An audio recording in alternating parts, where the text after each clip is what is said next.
Hi friends, Hindi recorded channel में आप सभी का स्वागत है। दोस्तों, डॉक्टर धर्मवीर भारती द्वारा रचित सूरज का सातवां घोड़ा ये जो उपन्यास है, इसमें 7 कथाएं हैं। यानी कि लेखक ने हर अध्याय में एक कथा लिखी है, लेकिन जब वो अगली कथा, पहली कथा के बाद दूसरी कथा शुरू करता है तो उसमें अपनी पहले कही गई कहानी के संबंध में अपनी प्रतिक्रियाएं भी देता है।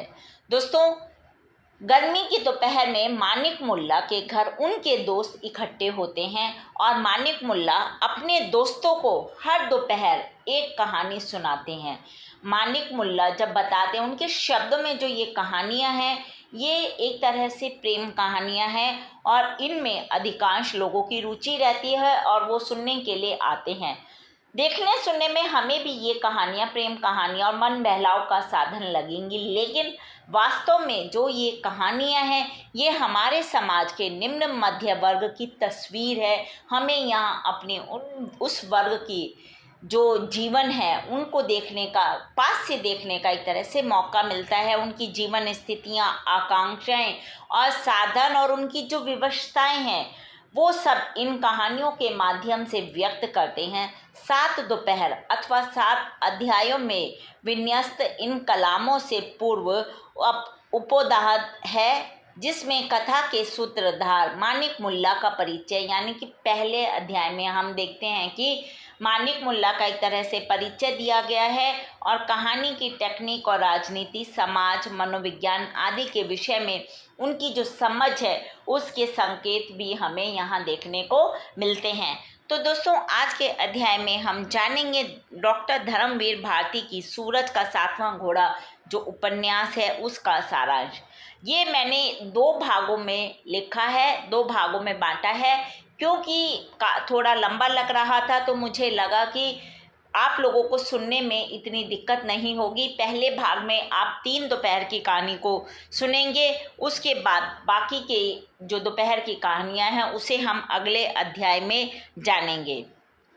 डॉक्टर धर्मवीर, आज हम पहले भाग पर इसके विषय में, जो सूरज का सातवां घोड़ा उपन्यास का सारांश है, इसके पहले भाग पर चर्चा करेंगे। डॉक्टर धर्मवीर भारती द्वारा रचित लघु उपन्यास सूरज का सातवां घोड़ा में 3 कहानियां हैं। पहली कहानी जमुना की है पहले में, दूसरे में लिली की और तीसरे में सत्ती की। और इन 3 कहानियों को 7 अध्यायों, 7 खंडों में लेखक ने विभक्त किया है और तीनों ही कहानियाँ मानिक मुल्ला के शब्दों में प्रेम कहानियाँ हैं, जिन्हें मानिक मुल्ला 6-7 दोपहरों में अपने दोस्तों को सुनाते हैं। पहली कहानी का शीर्षक नमक की याद आएगी। दोस्तों, आपको ये नाम सुनकर लगा होगा कि जैसे प्रेमचंद की कहानी नमक का दरोगा उससे मिलती जुलती लगी होगी, लेकिन विषय की दृष्टि से ये एकदम अलग है उस कहानी से। मानिक मुल्ला का जो घर होता है, उनके घर के पास एक कोठी होती है और उसमें एक लड़की रहती थी जिसका नाम था जमुना। उसका स्वभाव जो था वो बहुत चंचल, हंसमुख और मिलनसार था। वो मानिक और वो दोनों बचपन से साथ खेले कूदे बड़े हुए और जो मानिक उसे हमेशा प्यार से जमुनिया कहकर चढ़ाते थे और जमुना भी उनके साथ छेड़खानी करती रहती थी। कभी उन्हें चुटकी काट देती थी, कभी कुछ भी बोल देती थी। और धीरे धीरे फिर जमुना इस तरह से बड़ी होती गई और जैसे जैसे वो बड़ी होती गई तो उसे क्या, सस्ती प्रेम कहानियों, सिनेमा के गीतों को पढ़ने का शौक लग गया। और उसकी दोनों ही आवश्यकताएं कौन पूरी करता था? मानिक मुल्ला। जमुना के पड़ोस में ही एक रहते थे पड़ोसी, उनका नाम था महेश्वर दलाल। उनका एक बेटा था तन्ना, जिससे जमुना की अच्छी मित्रता हो जाती है और एक समय में उन दोनों के विवाह की बात भी चलती है, तन्ना की और जमुना की। लेकिन दोनों एक ही बिरादरी के होने के बावजूद विवाह बंधन में नहीं बन सके, क्योंकि तन्ना का गोत्र जो था वो जमुना के गोत्र से नीचे था और जमुना की माँ की एक शर्त थी कि वो अपनी बेटी को कुंवारा रख लेगी, लेकिन अपने से नीचे गोत्र में उसकी शादी नहीं करेगी। और जमुना के जो पिता थे वो बेचारे साधारण बैंक में क्लर्क थे और वो बेटी के दहेज के लिए पैसा इकट्ठा नहीं कर पा रहे थे और इसलिए कहीं और उसकी शादी भी नहीं कर पाए। और तन्ना के प्रति जमुना के मन में भी लगाव होता है, लेकिन विवाह की बातचीत जब टूट जाती है तो उसे बड़ा दुख होता है और धीरे धीरे अब उसकी स्कूल की पढ़ाई भी छूट चुकी है और जब भी उसे अवसर मिलता तो वो क्या करती थी, मानिक के पास चली जाती थी। मानिक को भी अच्छा लगता था उसका आना, जब वो उसे परेशान करती थी, लेकिन कई बार मानिक उससे परेशान भी हो जाते थे। अब कुछ समय में बाद मोहल्ले में कथा कीर्तन की लहर चली और उसके अंतर्गत मानिक की जो भाभी होती है वो मानिक को एक जिम्मेवारी देती है कि उन्हें गाय को रोटी खिलानी है डेली। और जो गाय है वो जमुना के अहाते में बंधी हुई है, तो इस बहाने वो वहाँ जाते थे और जमुना से बातें करते थे। शाम के समय, रात के समय वो गाय को रोटी देने जाते थे। और जो जमुना थी वो भी क्या करती थी, मानिक के लिए बेसन के पुए वगैरह बना कर ले आती थी और जो भी अपने मन की बातें होती थी सब मानिक को बता देती थी। इस बातचीत में उसने बताया कि उसने अपनी माँ को एक तरह से मना लिया था तन्ना से शादी के लिए, लेकिन जो तन्ना था वो अब महेश्वर दलाल से अपने बाप से डर जाता है और बात ही नहीं कर पाता और इसीलिए शादी नहीं हो सकी। जमुना ने मानिक से वचन लिया कि वह प्रति रात्रि रोज रात को उससे मिलने के लिए आएगा, क्योंकि वो उसको बेसन के पुए खिलाती है। यानी कि एक तरह से उसे जमुना के मानिक ने जमुना के घर का नमक खाया है तो उसको नमक की अदायगी करनी होगी। तो दोस्तों इसीलिए इस कहानी का जो शीर्षक है वो है नमक की अदायगी। अब मानिक उसको उसकी बात माननी पड़ेगी, क्योंकि यदि उसने नमक का जो कर्ज है वो अदा नहीं किया तो उससे उसको पाप लगेगा। अब चलिए दोस्तों, ये तो हुई पहली दोपहर की कहानी। दूसरी दोपहर में जो मानिक लाल अपने दोस्तों को बताता है कि जो दूसरी कहानी है वो भी जमुना से ही संबंधित है। और इस कहानी का नाम क्या है, कथा का नाम क्या है, घोड़े की नाल। इस कहानी में जमुना के विवाह और जो उसका विवाह हो गया था वैवाहिक प्रसंग के विषय में बताया है कि जब जमुना का विवाह उच्च गोत्र में हो नहीं पाया क्योंकि दहेज के लिए पैसे नहीं थे, तो उसकी माँ फिर धीरे धीरे पूजा पाठ का सहारा लेती है और पिता भी क्या करते हैं, बैंक में ओवर टाइम करते हैं कि किसी तरह से दहेज के लिए पैसा इकट्ठा हो जाए। एक बार कोई उनके दूर के रिश्तेदार उनके घर आती है और अपने भतीजे के विवाह का प्रस्ताव जमुना के लिए रखती है, लेकिन वो बताती है कि जमुना की जो 2 पत्नियां हैं वो पहले मर चुकी हैं, यानी कि ये उसका तीसरा विवाह होगा। लेकिन जो उनका खानदान था वो नामी था, पैसे वाले थे, तो इसलिए माता पिता इस रिश्ते के लिए राजी हो जाते हैं। अब रोते रोते जमुना उस मतलब जिसका तीसरा विवाह हो रहा है उस बूढ़े से शादी करने को तैयार हो जाती है और उसके घर चली जाती है। लेकिन जब विवाह के बाद वो अपने घर आती है तो बड़ी खुश होती है, क्योंकि बूढ़ा जो पति बूढ़ा था, सारा दिन उसकी जवान बीबी को पाकर सारा दिन उसकी खुशामद करता रहता था। लेकिन जब वो घर आती है तो उसे पता चलता है कि बैंक में कुछ गड़बड़ हो गई है और उसकी माँ उसे बताती है कि यदि इतने पैसे नहीं दिए तो उसके पिता को जेल जाना पड़ेगा। लेकिन जमुना अब इतनी लालची हो गई कि वो अपने पास पैसे होते हुए भी बहाना बना देती है कि नहीं है और अपने घर अगले ही दिन ससुराल वापस आ जाती है। काफ़ी समय तक इधर जमुना के कोई बच्चा नहीं होता।